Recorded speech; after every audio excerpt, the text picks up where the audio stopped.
Peace in the Middle East. Setelah gencatan senjata disepakati, apa yang akan terjadi selanjutnya? Kita akan bahas bersama dengan sejumlah narasumber. Saya akan perkenalkan untuk Anda pemirsa, di sebelah kanan saya ini sudah hadir Mas Pizarro selaku pengamat Timur Tengah. Selanjutnya juga di sebelah kanan Mas Pizarro ini sudah hadir Prof. Makarim Wibisono, Duta Besar RI untuk PBB 2004-2007. Selamat malam Mas Pizarro dan juga Prof. Makarim. Malam, sehat? Mbak Vena. Sehat. Oke. Selain itu juga kami sudah terhubung pemirsa bersama dengan Pak Syamsu Rizal, anggota Komisi 1 DPR RI. Selamat malam Pak Syamsu. Selamat malam, Assalamualaikum warahmatullahi wabarakatuh. Waalaikumsalam warahmatullahi wabarakatuh. Kita awali terlebih dahulu ke Pak Syamsu.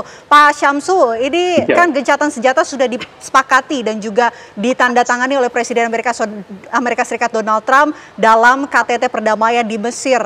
Apa kemudian menurut Anda ini merupakan gencatan senjata yang sifatnya hanya jeda sementara saja, atau sebetulnya bisa disimpulkan bahwa ini merupakan artinya perang ini sudah berakhir begitu, Pak Syamsu?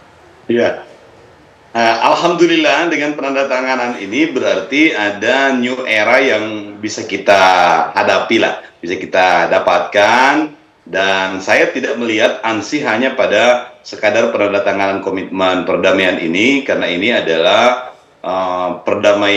kesepakatan perdamaian yang ditandatangani oleh banyak pihak dan banyak pihak yang menyaksikan, dan ini adalah satu-satunya momentum di konflik Gaza ini yang boleh dibilang paling kredibel, karena kita tinggal meminta pengesahan dari Badan Keamanan PBB dan lembaga PBB serta lembaga internasionalnya ini, sehingga kedepannya kalau kesepakatan ini dilaksanakan dengan baik, maka ini pintu masuk untuk solusi terbaik yang saat ini bisa diterima oleh semua negara. Tetapi saat kami melihat bukan hanya pada aspek atau ANSI pada perjanjian ini, pada penandatanganan komitmen ini, tetapi lebih pada apa yang dilakukan setelah ini dalam konteks diplomasi dan apa yang bisa didapatkan oleh Indonesia dalam konteks kepentingannya sebagai negara yang saat ini mendapatkan pengakuan yang luar biasa dari banyak negara, termasuk dari pemimpin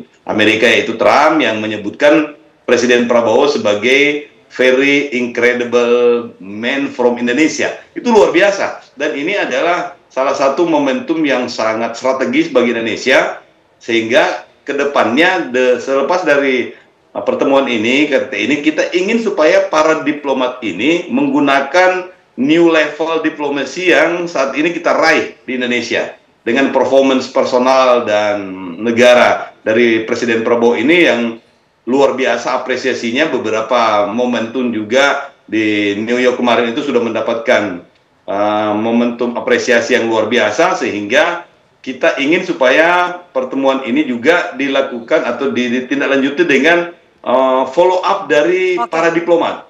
Baik. Mohon izin Prof, saya ingin menyampaikan bahwa ini adalah momentum yang tepat untuk ditindaklanjuti oleh para duta besar dan diplomatnya kita di tempat tugasnya masing-masing, terutama yang duta besar dan berkuasa penuh itu, sehingga kredibilitas yang kita dapatkan ini bisa produktif bukan hanya untuk perdamaian di kita tangkap poinnya Pak Syamsu. Jadi Pak Syamsu ini menyoroti apa yang akan terjadi berikutnya, ini yang perlu disoroti tentunya. Saya mau ke Prof. Makarim. Prof. Makarim, melihat jalannya KTT perdamaian 2025, bagaimana menurut Anda?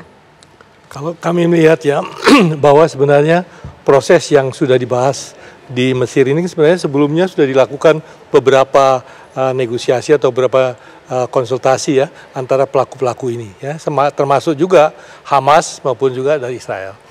Kalau kita perhatikan, saya sempat membaca secara detail ya 20 poin yang ada di situ. Ya. Ternyata itu sangat komprehensif ya. Di situ dibicarakan mengenai siapa yang mengontrol Gaza.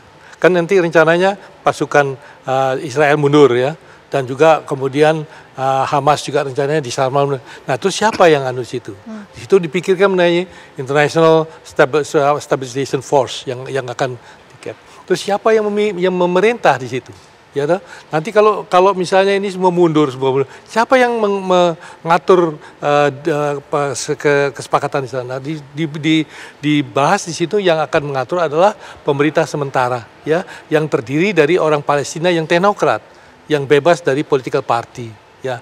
Jadi kemudian dikabarkan juga, nah bagaimana dengan kondisi untuk mencoba memulihkan kembali ekonominya, karena berhentinya peperangan tanpa adanya lapangan kerja itu kan tidak membuat stabilitas situasi kan. Perlu juga di situ juga dibahas mengenai bagaimana pembentukan economic zone yang ada di situ ya. Juga di situ digambarkan juga mengenai bagaimana membentuk semacam apa yang disebut dialog antar agama ya, karena di situ kan nanti kalau sudah terjadi kehidupan yang normal kan di situ ada orang Yahudi, ada orang Islam, ada orang Kristen, semua bersama-sama. Nah, bagaimana suasana yang rukun bisa terjadi? Jadi saya lihat bahwa hal itu sangat komprehensif. Ya. Hanya saya melihat, ya saya lihat mengenai kemerdekaan Palestina itu ada di butir 19. Ya. Nah, formulasinya itu memang mengena, tetapi terasa kurang gigit ya. Baik. Kurang gigit. Ya, saya mau ke Mas Pizarro. Mas Pizarro, tatanan Palestina dan juga tatanan Israel yang baru itu akan seperti apa? Ya, pertama kalau kita lihat ya, kalau saya memandang ya, gencatan senjata belum tentu sinonim dengan perdamaian. Ya, karena kalau kita lihat sejarah yang selama ini dilakukan, ketika terjadi gencatan senjata kemudian diwadahi oleh Amerika, serangan itu masih terus dilakukan. Januari 2025 terjadi gencatan senjata, kita mengetahui 900 kali pelanggaran dilakukan oleh Israel. Ya. Ini pun juga sama. Baru saja tadi sebelum saya ke TV One, Kementerian Kesehatan di Gaza melaporkan ada 6 warga Palestina yang ditembak oleh Israel. Masih diserang juga? Masih diserang. Ya, artinya kalau kita tetap mengapresiasi ada upaya internasional untuk mewujudkan perdamaian di Gaza, tetapi tanpa adanya jaminan kemerdekaan, tanpa tidak memberikan impunitas kepada Israel, menurut saya ini akan menjadi khawatir, ini hanya menjadi gencatan senjata yang mewujudkan perdamaian yang semu. Seperti itu. Tapi kalau kata Prof. Makarim, ini sudah cukup komprehensif poin-poin yang disepakati dalam KTT perdamaian. Iya, memang kalau kita lihat dalam beberapa poinnya ini cukup komprehensif. Tetapi ini kalau kita lihat nanti implementasinya, sampai sekarang saya lihat ini kan masih ada batas-batas yang kabur. Misalkan timeline, kapan Israel menarik mundur dari jalur Gaza, itu kan tidak dijelaskan. Itu hanya diberikan ada tahap 50%, 80% hingga 100%. Tapi pertanyaan adalah kapan timelinenya dan siapa yang menjamin gitu. Karena kalau saya lihat ini kan Amerika ini ingin dapat panggung nih, Donald Trump ini. Ya, karena kan sekarang negara-negara Arab kan udah memikir 2 kali nih hubungan dengan Amerika karena dia nggak bisa dipegang. Kredibilitas Amerika runtuh. Dan Trump itu tahu betul bagaimana mengkonsolidasikan lagi dunia Arab. Dia ingin muncul tampil dengan proposal perdamaian di situ. Tetapi kan masih ada beberapa hal yang perlu kita pastikan bahwa ini seharusnya gencatan senjata Gaza ini kalau mau permanen harusnya ditransformasikan menjadi kemerdekaan bangsa Palestina. Dan kemudian ada lagi misalkan usulan sekarang nih, misalkan usulan agar para pejuang itu didemilitarisasi. Itu mungkin dilakukan kalau memang ada jaminan kemerdekaan bangsa Palestina. Kalau tidak, kita akan memintal benang aja nih. Ya, terjadi gencatan senjata yang cukup lama, tapi kemudian di permukaan memang terlihat konflik itu memudar, tetapi di akar rumput, di bawah, itu suasana konflik dan juga peperangan itu masih terus berlangsung. Dan apalagi kalau kita track recordnya, Netanyahu aja ngomong, gencatan senjata bukan berarti berhentinya perang. Dia aja udah ngomong kayak gitu tuh. Perang pasti akan terus berlangsung ketika memang, karena misi dia tuh kan memang untuk menguasai Gaza. Gitu. Baik, saya mau ke Pak Syamsu. Seperti apa yang dikatakan oleh Mas Pizarro, perlukah kemudian Indonesia mengusulkan ide, mengajukan ide mengenai timeline penarikan pasukan Israel di Gaza?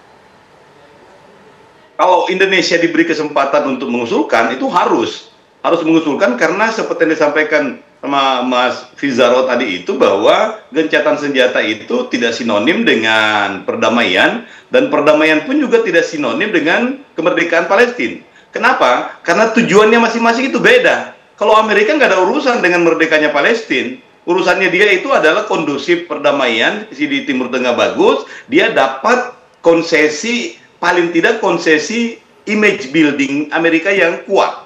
Dan inilah yang terjadi menurut saya adalah dramaturgi diplomasi yang terjadi. Trump ingin menciptakan diri sebagai seorang person yang memegang kunci perdamaian dunia. Dan ini yang patut untuk diwaspadai, sekaligus juga patut untuk dimanfaatkan. Jadi ini 2 peluang. Ada peluangnya, tetapi ini juga ada tantangannya. Saya teringat apa yang pernah diusulkan oleh Pakistan pada saat perang Pakistan dengan India, yang kemudian Trump ini oleh Pakistan itu diberikan usulan menerima Nobel Perdamaian. Dan ini adalah salah satu bentuk dari dramaturgi diplomasi yang belum tentu sesuai dengan apa yang diinginkan, tetapi ingin mendapatkan citra publik untuk mendapatkan dukungan dari dunia internasional untuk citra tertentu, sehingga kedepannya mereka bisa follow up dengan langkah-langkah diplomasi yang lainnya yang produktif untuk kepentingan negara tersebut. Oke, baik. Menarik ya kita bahas mengenai jalannya KTT perdamaian yang tentunya ternyata seperti yang disampaikan Mas Pizarro masih ada serangan yang dilancarkan oleh pasukan Israel ke wilayah Gaza, Palestina. Bagaimana memastikan jalannya gencatan senjata ini tidak dilanggar dan juga berjalan dengan lancar? Kita akan bahas untuk Anda usai jeda. Apa kabar Indonesia Malam akan kembali pemirsa sesaat lagi.